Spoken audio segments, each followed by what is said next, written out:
السلام علیکم۔ بسم اللہ الرحمن الرحیم۔ شادی کی پہلی رات تھی جب میری ساس روتی ہوئی میرے پاس آئی اور بولی، تم بیوہ ہو گئی ہو اور تمہارا شوہر مر گیا ہے۔ یہ سنتے ہی میرے پیروں تلے سے زمین نکل گئی۔ میری تو جیسے دنیا ہی اجڑ گئی۔ میری عدت بھی پوری ہو گئی، پر سسرال میں رواج تھا کہ بھلے 1-2 گھنٹے کی دلہن ہو پر وہ ساری عمر بیوہ بن کے گزارتی ہے۔ میں بھی گزار رہی تھی کہ اچانک میں حاملہ ہو گئی۔ سب مجھے برا بھلا کہنے لگے اور کہا کہ اسلام کے مطابق اسے بھی سنسار کر دو، اور میری ساس مان گئی۔ پر یہ جاننے کے لیے کہ کس کا گناہ ہے، میرا چیک اپ کروایا تو سب کے پیروں تلے سے زمین نکل گئی۔ میں شکر کرتی سجدے میں گر گئی، کیونکہ میرا مجرم کوئی اور نہیں بلکہ میری کہانی، میری زبانی۔ میں اپنی کھڑکی میں کھڑی اس کی حسین یادوں میں گم تھی کہ ہوا کے ایک تیز جھونکے نے ماضی سے نکل کر ایک دفعہ پھر سے حال کی تلخیوں میں لا کر کھڑا کیا، جہاں پھر ایک نئی رات آ گئی، تکلیف بری رات۔ دن تو جیسے تیسے کام کی زیادتی اور رویوں کی سختی برداشت کرتے کرتے گزر جاتا، مگر یہ رات، یہ تو قیامت کی طرح لگتی تھی۔ جب لڑکیاں نئے نئے خواب بنتی ہیں، سہانے سپنے دیکھتی ہیں، ایسے میں اپنے لیے اللہ سے صرف اور صرف صبر مانگا کرتی۔ اتنی سی عمر میں اتنی بڑی آزمائش، یا اللہ تو ہی مددگار ہے۔ ابھی وہ اپنی سوچوں میں گم تھی کہ دروازے پر دستک۔ روز کی طرح دروازہ کھولا تو میرے سسر ہاتھ میں گرم دودھ کا گلاس لے کر کھڑے تھے۔ لو بیٹا، یہ پی لو۔ آپ کیوں یہ زحمت کرتے ہیں؟ میں ایسے ہی ٹھیک ہوں، میں نے کہا تو وہ بولے، نہیں بیٹے، یہ تمہارے لیے بہت ضروری ہے، تم اسے فوراً پی لو۔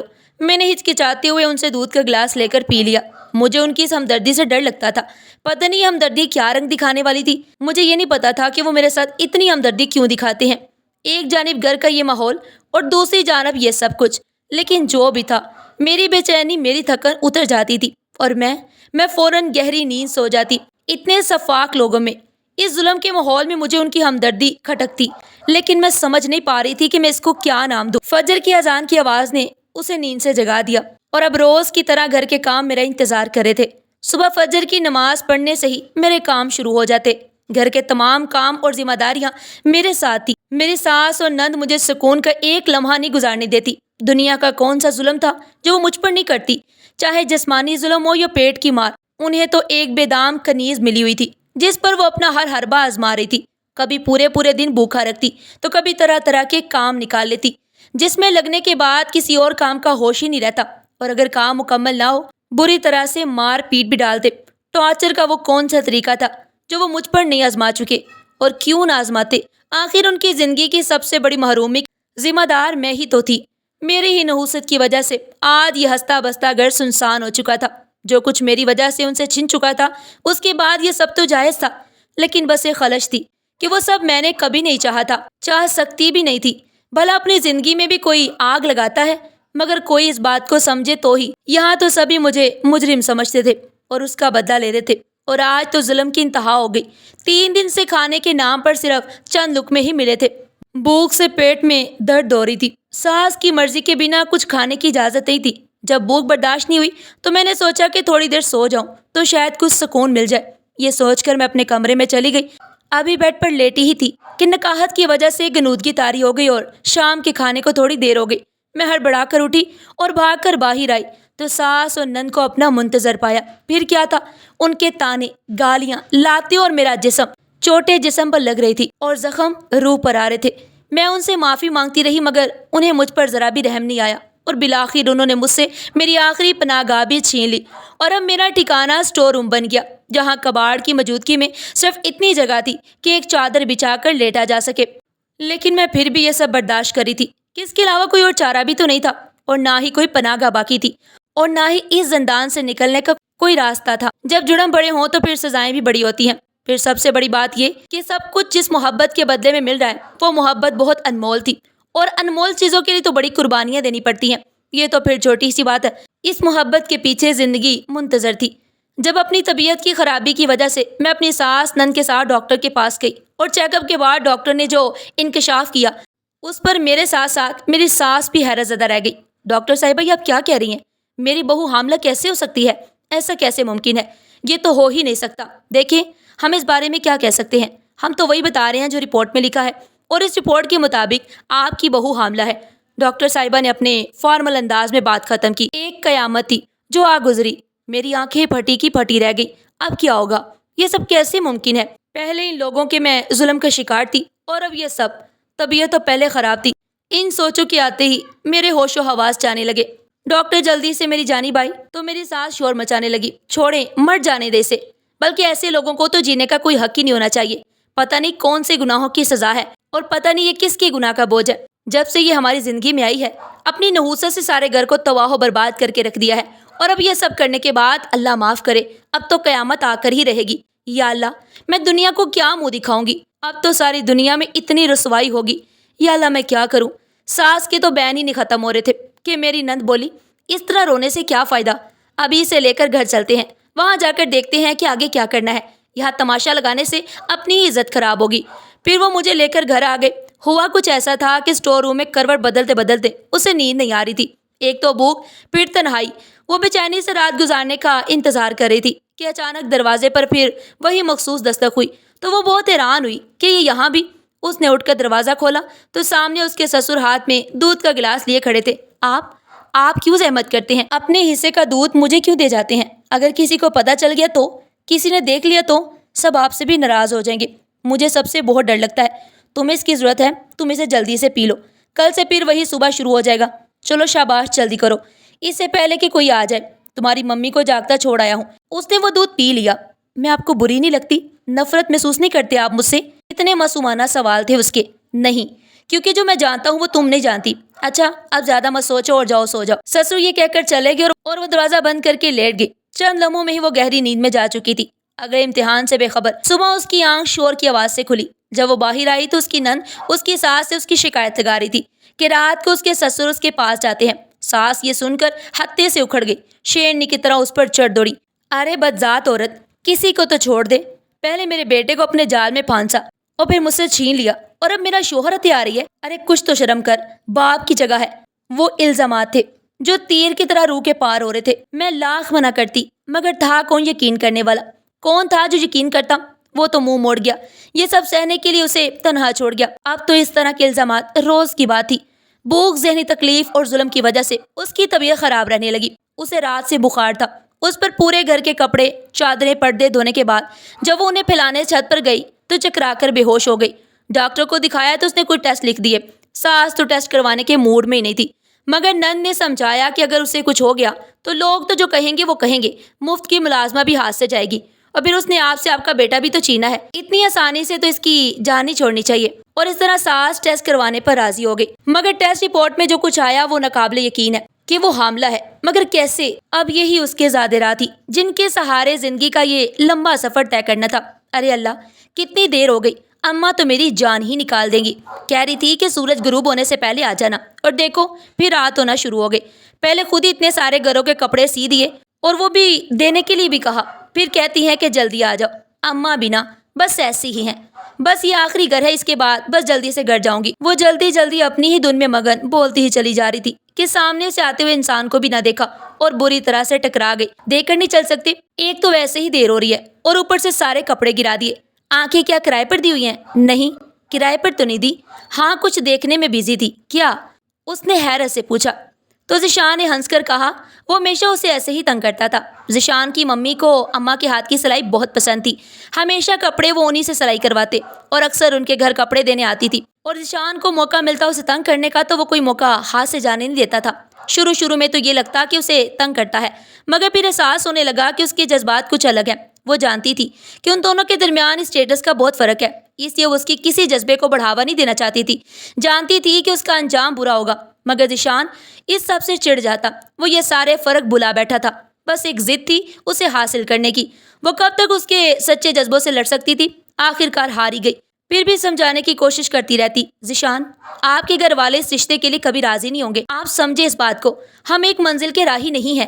آپ کو چاہیے کہ اپنے والدین کی پسند کی شادی کریں جہاں وہ چاہتے ہیں۔ پھر میری امی بھی بہت پریشان ہے، وہ جلد از جلد میری شادی کروانا چاہتی ہیں۔ وہ ابھی بول ہی رہی تھی کہ ذیشان نے اسے خاموش کروا دیا۔ جب میں نے تم سے کہہ دیا ہے کہ تمہاری شادی مجھ سے ہی ہوگی تو تم سمجھتی کیوں نہیں ہو؟ دیکھو یار، تم پریشان مت ہو، میں اپنے گھر والوں کو راضی کرنے کی کوشش کر رہا ہوں نا، مجھے یقین ہے کہ وہ جلد راضی ہو جائیں گے، اور اگر ایسا نہیں ہوا تب بھی شادی تمہاری مجھ سے ہی ہوگی، یہ طے ہے۔ ذیشان نے غصے سے کہا۔ لیکن ذیشان، آپ میری بات کو سمجھیے، تو یہ بات تم سمجھو، میں تم سے شدید محبت کرتا ہوں اور تمہارے بنا نہیں رہ سکتا، پھر چاہے مجھے اس کے لیے کچھ بھی کرنا پڑے، میں ہر حال میں تمہیں حاصل کر کے رہوں گا۔ اسے ذیشان کا جذباتی ہونا یاد آیا تو آنسو پلکوں کی باڑ توڑ کر بہنے لگے۔ وہ بہت جذباتی ہو رہا تھا، کہنے لگا، میں نے ممی ڈیڈی کو کہہ دیا ہے کہ میں کلثوم سے کسی بھی صورت شادی نہیں کروں گا۔ میں تم سے محبت کرتا ہوں اور تم سے ہی شادی کروں گا۔ میں تم سے محبت کرتا ہوں، بس میری جان تھوڑا سا انتظار کر لو اور اللہ کے بعد مجھ پر یقین رکھو، ہماری شادی ہو کر ہی رہے گی۔ ذیشان اور وہ ایک ہی محلے میں رہتے تھے مگر دونوں کے سوشل اسٹیٹس بہت الگ تھے۔ ذیشان ایک امیر کھاتے پیتے گھرانے کا اکلوتا بیٹا اور وہ یتیم لڑکی، دونوں کا کوئی میل ہی نہیں تھا۔ مگر ہائے رے محبت، اس کا کوئی کیا کہتا، یہ اگر ہونی ہو تو ہو کر رہتی ہے۔ ان دونوں کو بھی ہو گئی، وہ بھی اتنی شدید کہ ایک دوسرے کے بنا رہنا بھی مشکل تھا۔ حالانکہ وہ سمجھتی تھی کہ یہ میل ممکن نہیں ہے، بھلا کبھی ریشم میں بھی ٹاٹ کے پیون لگتے ہیں۔ ہمارا معاشرہ اسلام کے برابر مساوات کے اصولوں کا پرچار کرنے کے باوجود اس پر چلنے سے قاصر ہے، اور یہی ہمارے معاشرے کی بدصورتی ہے۔ لیکن ذیشان اپنی ضد کا پکا تھا، اس نے ناممکن کو ممکن کر دکھایا۔ وہ اس کے لیے سب سے لڑ گیا۔ آخر کار وہ دن آ ہی گیا جب ذیشان اپنی ممی پاپا کے ساتھ اس کا رشتہ مانگنے اس کے گھر آیا تھا۔ ان کے ساتھ اس کی کزن بھی تھی جو انہی کے ساتھ رہتی تھی۔ اس کا انداز بہت عجیب سا تھا، وہ مجھ سے بہت ہنس کے بات کر رہی تھی مگر اس کے انداز میں بہت زیادہ غرور اور حقارت تھی۔ مجھے اس کا رویہ کچھ سمجھ نہیں آ رہا تھا۔ وہ لوگ اماں کے پاس بیٹھے باتیں کر رہے تھے اور میں چائے اور دوسرے لوازمات کے لیے کچن میں آ گئی۔ ذیشان بھی میرے پیچھے آ گئے۔ وہ بہت خوش تھے، وہ میرے ساتھ ایسے کام کروا رہے تھے مانو جیسے گھر انہی کا ہو، اور ان کے گھر میں زمین و آسمان کا فرق تھا۔ وہ ایک امیر گھرانے کے چشم و چراغ تھے اور میں ایک 2 کمرے کے چھوٹے سے گھر میں رہتی تھی۔ ہمارا علاقہ بہت بڑا نہیں تھا مگر ہمارے ہاں پنچایت سسٹم تھا۔ امیری غریبی کا فرق بہت زیادہ تھا۔ ایسے میں ہماری شادی ہونا ایک انوکھی بات تھی، کیونکہ میری اماں مجھ سے بہت محبت کرتی تھی اور انہوں نے غربت کے باوجود میری ہر خواہش پوری کرنے کی کوشش کی۔ مجھے میٹرک تک تعلیم بھی دلوائی اور اب میری پسند سمجھ کر اس رشتے کے لیے ہاں بھی کر دی۔ مگر اماں نے کہا کہ انہیں اپنی طبیعت کی وجہ سے شادی جلدی کرنی ہے، مگر میری ساس نہیں چاہتی تھی۔ مگر یہاں بھی ذیشان نے اپنی بات منوا لی۔ اتنی محبت ملنے پر میں خود کو ہواؤں میں اڑتا محسوس کر رہی تھی۔ زندگی سے گلا تو وہ پہلے بھی نہیں تھا مگر اب تو زندگی خوبصورت لگنے لگی۔ 1 مہینے بعد ہماری شادی طے پائی۔ دن پڑ لگا کر اڑ رہے تھے۔ ذیشان نے اماں سے کہہ دیا کہ انہیں جہیز میں صرف ان کی بیٹی چاہیے، جبکہ خود انہوں نے مہر میں زیور، پیسہ، گھر کے علاوہ جہیز کا سارا سامان بھی دینے کا کہا۔ ان کا کہنا تھا کہ میں تو تمہارا ہوں ہی، میرا سب کچھ بھی تمہارا ہی ہے۔ میں ان کی دیوانگی دیکھ دیکھ کر حیرت زدہ تھی۔ کوئی مجھے اتنا بھی چاہ سکتا ہے؟ میرے تو پیر ہی زمین پر نہیں ٹک رہے تھے۔ اللہ اللہ کر کے شادی کا دن آن پہنچا تو ذیشان کے رنگ ہی کچھ نرالے تھے۔ بات بات پر کہکے لگاتے ہوئے وہ بہت خوبصورت لگ رہے تھے۔ مجھے بھی آج انہوں نے علاقے کے اچھے پالر سے تیار کروایا۔ لوگ کہہ رہے تھے کہ دونوں کی چاند سورج کی جوڑی ہے۔ نکاح پر میں اماں سے لگ کر بہت روئی، کبھی ان کے بنا نہیں رہی، اور اب اتنی جلدی الگ ہونا۔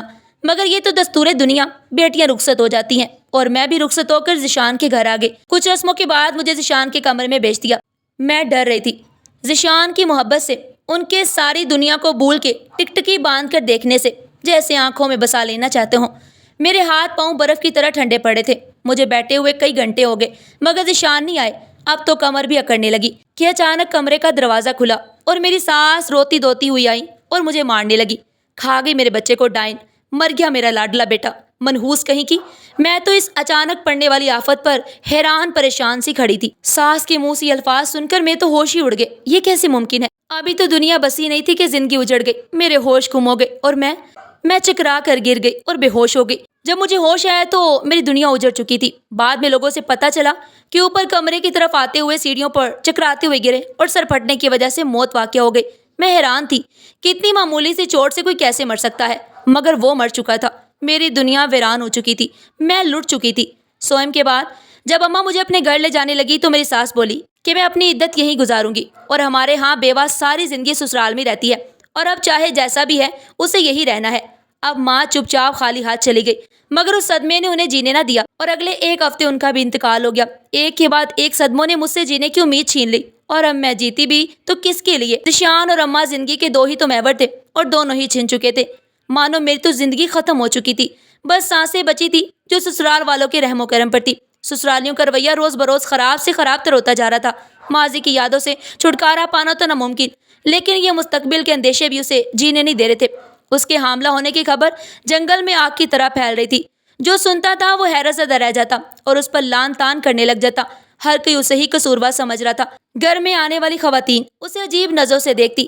سب کی نظروں میں قصوروار وہی تھی۔ مردوں نے اپنی خواتین کو اس سے دور رہنے کا کہنا شروع کر دیا۔ وہ ایسی ہو گئی تھی جیسے کوئی کوڑ کی مریضہ جسے سب کو بچایا جا رہا ہو۔ ساس نے پہلے جینا مشکل کیا ہوا، اب تو ایسا لگتا تھا کہ مرنا بھی مشکل ہو گیا ہے، اور حقیقت بھی یہی تھی کہ مرنا بھی اب تو بہت مشکل تھا، کیونکہ یہ بات پنچایت میں پہنچ چکی تھی اور وہاں پر اس کی قسمت کا کیا فیصلہ ہونا تھا وہ اچھی طرح جانتی تھی، مگر اس کا ضمیر مطمئن تھا۔ وہ جانتی تھی کہ اس نے کوئی گناہ نہیں کیا، مگر اس رپورٹ کا کیا کرے جو چیخ چیخ کر اسے گناہگار ثابت کر رہی تھی۔ اسے شدت سے اس بے وفائی کی یاد آئی جس نے اپنے نام کا تعویذ تو اس کے گلے میں ڈال دیا، مگر وفا نبھانا اسے یاد نہ رہا، اور اس طرح بے وفائی کر گیا کہ وہ اسے کوئی الزام بھی نہ دے سکی۔ محبت کے بڑے بڑے دعوے کرنے والا اور ساری زندگی کبھی ساتھ نہ چھوڑنے کا یقین دلا کر لانے والا کس طرح سے تنہا کر گیا۔ وہ تو شکایت بھی نہیں کر سکی کہ اس سے تو آج تک یقین ہی نہیں آیا کہ وہ اس سے بے وفائی کر گیا ہے، اس ظالم دنیا میں لڑنے کے لیے اکیلا چھوڑ گیا ہے، اور وہ گلہ کرتی بھی تو کس سے کرتی؟ کون تھا اس کا سگا جو اس کی بات سنتا اور یقین کرتا سوائے اللہ کی ذات کے؟ تو بس اللہ کے حضور وہ رو رو کے گر گرا کر اپنی مدد کی درخواست کرے تھی۔ جب سے آئی تھی روئے جا رہی تھی، اللہ سے اپنا ہر دکھ بیان کرتی کہ یا اللہ، آپ تو جانتے ہیں، ہر بات سے باخبر ہیں کہ میں نے کوئی ایسا کام نہیں کیا جو قابل گرفت ہو۔ آپ تو سمیع البصیر ہیں، عالم الغیب ہیں، سب جانتے ہیں میں آپ کی بندی ہوں، میرا آپ کے سوا کوئی نہیں ہے۔ آپ نے مدد نہ کی تو میرا کوئی مددگار نہیں ہوگا۔ یا اللہ، اپنی اس بندی کو تنہا نہ چھوڑے۔ ابھی وہ دعا مانگ رہی تھی کہ اس کی نند آگ بگولا ہوتی ہوئی آئی اور بال پکڑ کر اٹھایا۔ یہاں نوابزادی آرام کر رہی ہے؟ ہاں، کام ان کے باپ کے نوکر کریں گے؟ چل اٹھ، بہت کر لیا آرام، گھر کا کام کر، کھانا بنا، اتنے سارے لوگ آئے ہیں، تجھے کچھ احساس ہے؟ بس ختم ہوئی تیری بادشاہیت، اب تیرا قصہ ختم، دیکھنا اب تیرے ساتھ کیا کیا ہوتا۔ الفاظ تھے کہ زہریلے نشتر، وہ تو پہلے ہی بے دم تھی، اب تو جان بالکل ہی نکل رہی تھی۔ بیماری، کمزوری، بھوک، اس پر وہ رپورٹ، کیا کیا برداشت کرتی وہ۔ ہمت کر کے اٹھی اور باورچی خانے کی جانب چل دی۔ ساس تو جب سے ڈاکٹر کے پاس سے واپس آئی تھی اس سے بات ہی نہیں کر رہی تھی، جب اسے دیکھتی بس اسے تانے دینے لگتی، گالیاں دینا شروع کر دیتی۔ وہ ان کے سامنے آنے سے بھی کترانے لگی۔ اسے پتا تھا کہ پنچایت کبھی بھی اس کے خلاف فیصلہ دے گی، اور اس کے خلاف فیصلہ کیوں نہ ہوتا، اس کے پاس اپنے حق میں نہ کوئی گواہ تھا نہ کچھ ثبوت، فیصلہ تو اس کے خلاف ہونا ہی تھا، اور وہ ہو بھی گیا۔ دوسرے دن رواج اور قانون کے مطابق اسے سنسار کرنے کا حکم دیا گیا، لیکن ساتھ ہی اللہ تعالیٰ نے ان کے دلوں میں رحم بھی ڈال دیا۔ یہ ایک معجزہ ہی تھا۔ جب بھی پنچایت کے سربراہ نے کہا کہ یہ اکیلی گناہگار نہیں ہوگی، اس کے ساتھ جو شریک گناہ ہے اسے بھی ڈھونڈ کر سنسار کیا جائے، اس کے لیے پہلے اس کی میڈیکل جانچ کروائی جائے، اور ان کی بھی میڈیکل جانچ کروائی جائے تاکہ اصل مجرم تک پہنچا جا سکے۔ انہوں نے کہا کہ میڈیکل کسی ایسی جگہ سے کروایا جائے جہاں پر ان کی کوئی واقفیت نہ ہو تاکہ سچ سب کے سامنے آ سکے۔ انہوں نے کہا کہ انصاف کرنا بہت مشکل کام ہے، اور جیسا کہ سب جانتے ہیں اس لڑکی کا آگے پیچھے کوئی نہیں ہے، تو ہم نہیں چاہتے کہ اس کے ساتھ کچھ بھی ایسا کرے کہ بعد میں ہمارے لیے پچھتاوا بن جائے اور انصاف کے تقاضے بھی پورے نہ ہو۔ ہم نہیں چاہتے کہ کسی بے گناہ پر ظلم ہو۔ جہاں سے قدموں کے نیچے جان نکلی وہیں فیصلے کے دوسرے حصے نے اسے امید کی کرن تھمائی کہ یقیناً اب سچ سب کے سامنے آ جائے گا اور وہ بے گناہ ثابت ہو جائے گی۔ وہ ایک دفعہ پھر اپنے ساس کے پاس گئی اور رو رو کے اپنی بے گناہی کا یقین دلا رہی تھی۔ ساس اسے ملنے والی سزا پر راضی تو تھی مگر تھوڑی پریشان بھی تھی۔ کچھ بھی تھا، وہ ان کے بیٹے کی محبت تھی۔ ان کا بیٹا بڑی چاہت سے اسے رخصت کر کے لایا تھا، بے اختیار اسے گلے لگا لیا۔ شاید ان کا دل تھوڑا نرم ہو رہا تھا۔ کل اسے میڈیکل جانچ کے لیے جانا تھا، یعنی کل اس کی زندگی اور موت کا فیصلہ ہونا تھا۔ دوسرے دن اپنی ساس کے ساتھ میڈیکل جانچ کے لیے ہسپتال آئی۔ اسے یقین تھا کہ اللہ تعالیٰ اسے رسوا نہیں ہونے دیں گے اور حقیقت سب کے سامنے آ جائے گی۔ اس کا روم روم دعا گو تھا، موت برحق ہے، مگر اس ذلت کی موت کے لیے وہ راضی نہیں تھی۔ پنچایت کے بھی کچھ لوگ ساتھ تھے تاکہ صحیح بات سامنے آ سکے۔ کچھ دیر بعد جب ڈاکٹر صاحبہ اسے لے کر رپورٹ کے ساتھ کمرے میں داخل ہوئی اور انہوں نے بتایا کہ آپ کی بہو حاملہ تو کیا، اسے تو آج تک کسی مرد نے چھوا تک نہیں ہے، یہ تو بالکل کنواری ہے۔ یہ سن کر تو وہ فوراً ہی سجدے میں گر گئے، مگر ساس کی تو یہ سن کر ہوش ہی اڑ گئے۔ ان کی آنکھیں پھٹی کی پھٹی رہ گئی۔ ماما، مگر وہ رپورٹ کیا تھی؟ وہ جھوٹی تھی؟ دیکھیے، یہ سرکاری ادارے کی رپورٹ ہے، یہ سچ ہوتی ہے، چاہے آپ کسی بھی عدالت میں لے کر چلے جائیں۔ پنچایت کے لوگ الگ ساس پر غصہ ہونے لگے کہ اگر ہم تمہاری بات کا یقین کر کے اسے سزا دے دیتے تو کتنا بڑا ظلم ہوتا، تم ہم سے یہ کیا کروا رہی تھی؟ جھوٹی رپورٹ دکھا کر تمہیں اس کی سزا بھگتنی پڑے گی۔ وہ سب ساس پر غصہ کرنے لگے، مگر ساس ان کی سن کب رہی تھی، وہ تو گمسم سی بیٹھی رہ گئی۔ انہیں اپنے سارے ظلم یاد آنے لگے جو وہ اس کے ساتھ کرتی رہی۔ وہ بے تحاشا رونے لگی۔ پھر اس نے اپنی ساس کو اٹھایا، وہ اس کی محبت کی ماں تھی۔ چلے ممی، گھر چلیں۔ ساس نے شرمندگی سے اسے دیکھتے ہوئے کہا، میں تو تم سے معافی مانگنے کے بھی قابل نہیں، مگر مجھے سمجھ نہیں آ رہی کہ کوئی جھوٹی رپورٹ کیوں دے گا۔ اس کے لیے پنچایت نے کہا کہ اس ڈاکٹر کو بھی اس تفتیش میں شامل کیا جائے گا جس نے یہ جھوٹی رپورٹ دی، تاکہ سچ سب کے سامنے آ جائے۔ مگر ایک بہت بڑا سچ تو گھر پر بھی ان کا انتظار کر رہا تھا۔ جب وہ دونوں پنچایت کے لوگوں کے ساتھ گھر پہنچے تو گھر کا برآمدہ خالی پڑا تھا۔ وہ اپنی ساس اور ان لوگوں کو لے کر ڈرائنگ روم کی جانب لے آئی تو اس کی نند کے کمرے سے چیخنے چلانے کی آوازیں آ رہی تھی۔ وہ سب حیران ہو کر کمرے کی جانب جانے لگے جہاں سے اس کی نند کی آوازیں آ رہی تھی۔ کون بتائے گا انہیں سچ؟ آپ بتائیں گی؟ کیسے؟ میں آپ کو زندہ رہنے دوں گی تب بتائیں گے نا؟ ہاں، مار دوں گی میں آپ کو، جیسے ذیشان کو مار دیا دودھ میں زہر دے کر۔ زہر تو خیر میں نے اس ناگن کے لیے ملایا تھا، مگر قسمت اچھی تھی اس کی کہ اس کی بجائے وہ دودھ ذیشان نے پی لیا، اور جب وہ سیڑھیوں سے اوپر گیا تو اسے چکر آ گئے اور وہ گر کر مر گیا۔ میں نے بڑی مشکل سے اپنی چیخ روکی اور سانس کو جیسے سانپ سونگھ گیا۔ میری نند نے ایک دفعہ پھر زہر اگلا اور وہ میں ہی تھی جس نے اسے حادثے کا رنگ دے کر خالہ کو اس ناگن کے خلاف کر دیا۔ دیکھا کیسے زندگی عذاب بنائی میں نے اس کی۔ ذیشان اگر میرا نہیں ہو سکا تو اسے بھی نہیں ملا۔ ہاں، وہ پاگلوں کی طرح ہنسے جا رہی تھی۔ آپ جانتے نہیں مجھے، اور وہ میں ہی تھی جس نے کان بھر کر اسے اس کی ماں کے ساتھ جانے سے روکا۔ کیوں نہ روکتی وہ؟ ذیشان اس کی محبت میں پاگل جو ہو گیا تھا، اپنے حصے کی تمام جائیداد بھی اس کے نام لکھ دی، حتیٰ کہ یہ گھر بھی سب اسے مل جاتا اور میں خالی ہاتھ رہ جاتی۔ تو میں نے ایسا نہیں ہونے دیا اور گھر کی مالکن کو گھر کی ملازمہ بنوا دیا، اور سب سے اہم وہ پریگننسی کی جھوٹی رپورٹ، وہ بھی میں نے ہی ڈاکٹر کو پیسے دے کر بنوائی، کیونکہ مجھے وہ اس گھر میں چلتی پھرتی بہت بری لگنے لگی تھی۔ میں آپ کو چپکے اپنے حصے کا دودھ دیتے ہوئے دیکھا، بڑی ہمدردی ہو رہی تھی آپ کو اس سے۔ مجھے پتا چل گیا تھا کہ مجھ پر شک کرنے لگے ہیں آپ، مگر آپ کے پاس کوئی ثبوت نہیں ہے، تبھی میں نے سوچا کہ اسے مروا کر آپ کو بھی بے بس کر دوں۔ بس یہ پنچایت کے فیصلے نے گڑبڑ کر دی۔ خیر مجھ تک تو وہ پھر بھی نہیں پہنچ سکتے، کیونکہ میں آپ کو بھی مار دوں گی، اور ڈاکٹر اس سے تو ساری ڈیل ہی کسی دوسرے سے کروائی تھی جسے وہ جانتی بھی نہیں ہے۔